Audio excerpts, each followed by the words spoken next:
Alright, this is Wait on You by Elevation Worship. In the key of E, I think the original key is in D major. So this is basically one full step up, and it's around 104 BPM. I think it's in 12/8, so it's a unorthodox time signature, but very fun to play.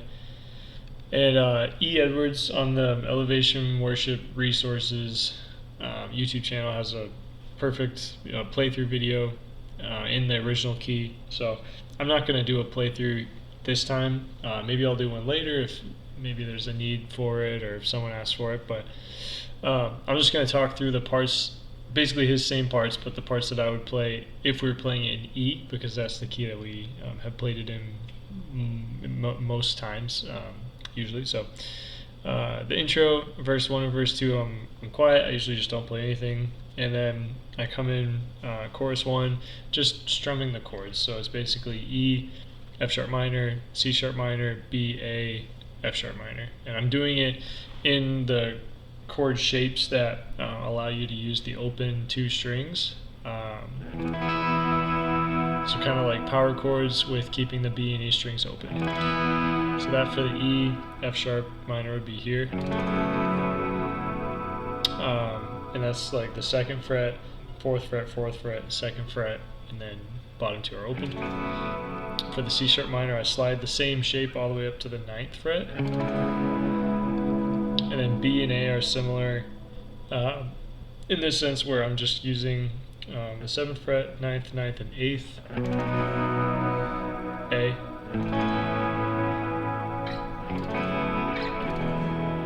And that's pretty much what I do, kind of just like swelling that or just lightly strumming it for the first chorus. And then going to the turn, it's those funky notes where you're on the G and B string, so it's 8, 7, 9. And then 8, 9, 7.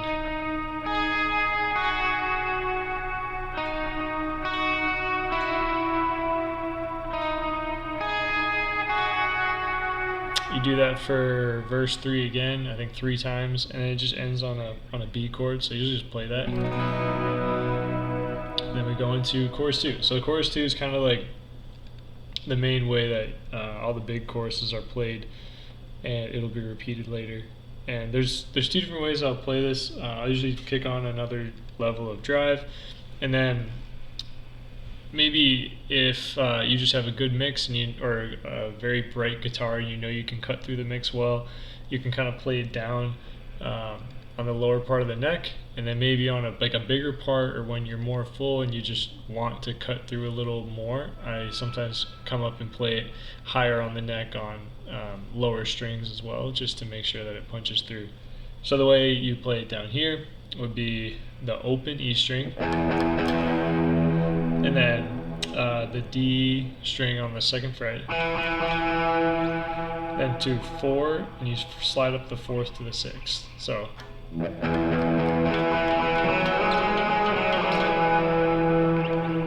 it's 2, 4, 6, 4, 2. And then you hit the 2nd fret on the E string. I usually do it with my thumb. So from here,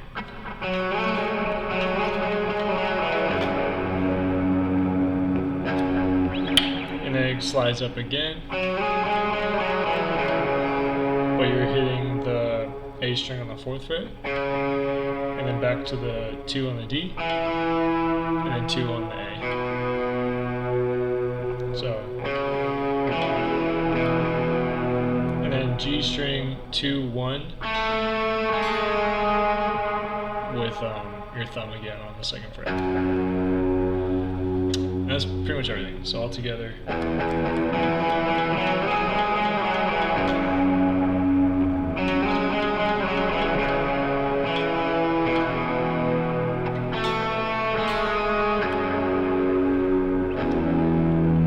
How you could play that higher up the neck, you do the low E string again, but you're doing the 9th fret on the G string. So it's a little brighter, it cuts through a little more, and you kind of do the same thing, sliding up from 9 to 11 to 13. but you have to hit the A string on the 9th fret, which can be a little awkward, but it's not too bad once you practice it.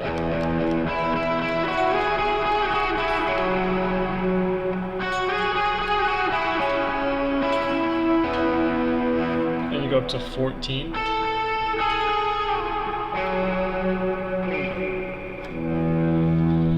So yeah, I'll usually alternate, maybe do like the lower version for the first couple choruses and then slide up as we're kind of growing or just bigger as a band. So then for the instrumental, when the piano comes in real nice, I'll usually let the piano lead first and then kind of come in later on. Unless you want to stay big, then you can just start it right away. But the line I play, there's like 3 total versions of the same line. The softest, or like the first way I'd play it, is doing the second fret on the D string is kind of like my E chord, like my drone. Like in the original version in D, he's just kind of droning the open D string. So I'll be like putting basically a capo kind of with my pointer finger on the 2nd fret there. And then you're doing the B and high E strings starting at the 2nd fret, and then up to the 4th fret, to the 5th. And then you kind of just like follow the scale going 1 back. So then 4, 5, and then 2 on the high E. Or you could do the high, open E instead of the 5. And then open E.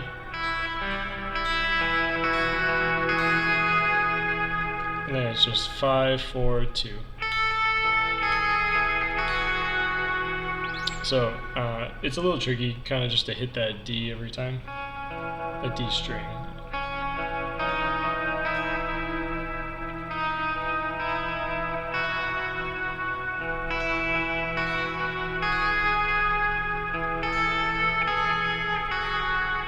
But that's the gist of it. From there, I kind of just try to grow with it dynamically, adding some gain and stuff, and then I'll kind of merge it into like just using the B string alone and just going all the way up the neck, and then using the high E as a bit of a drone, not constantly, but using it a little bit. So with some extra gain, this is kind of what it sounds like.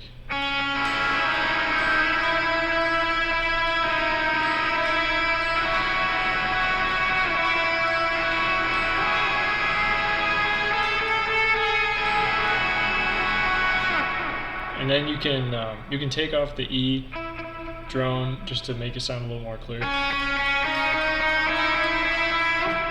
And then when you're really big, like in the track, he does one where he kind of goes up the octave. So that'll be on the high E string starting on the 9th fret.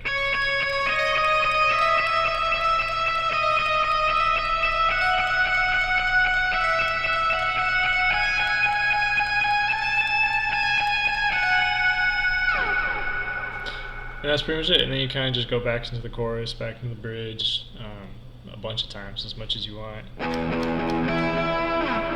And then there is a little refrain that we usually never play live, but if you happen to, I think it's transposed in E by using like the open, low, high E string, and then the 2nd fret on the D, 4th on the B. So.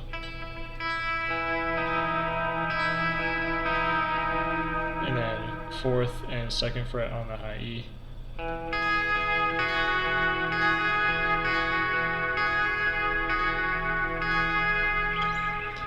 Yeah, it's a little refrain thing that sometimes they do, and so I just have that prepared in case we go to it live. That's pretty much it. Let me know if you have any questions, but that is Wait on You in E. Thanks.